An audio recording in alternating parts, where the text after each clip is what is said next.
Avant même l'arrivée des Carthaginois en Afrique du Nord, le territoire de l'Algérie actuelle était habité par des peuples autochtones, principalement les Berbères, qui avaient une organisation sociale et politique rudimentaire mais fonctionnelle.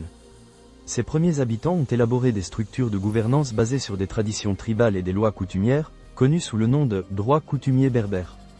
Il est important de noter qu'avant les grandes civilisations extérieures, comme celle de Carthage ou de Rome, il n'y avait pas de constitution écrite à proprement parler.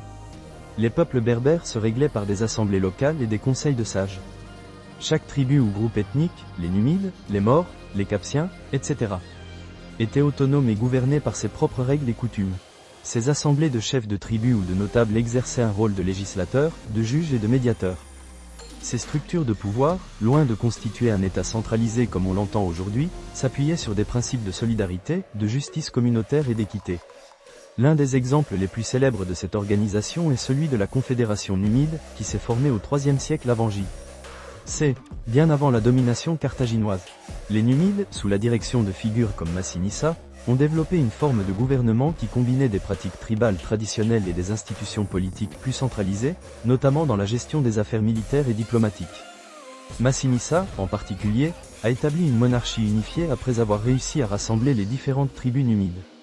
Ainsi, bien que ces premières formes de gouvernance en Algérie ne correspondaient pas à des constitutions écrites dans le sens moderne du terme, elles constituaient des structures politiques et sociales fondamentales pour l'organisation de la société de l'époque.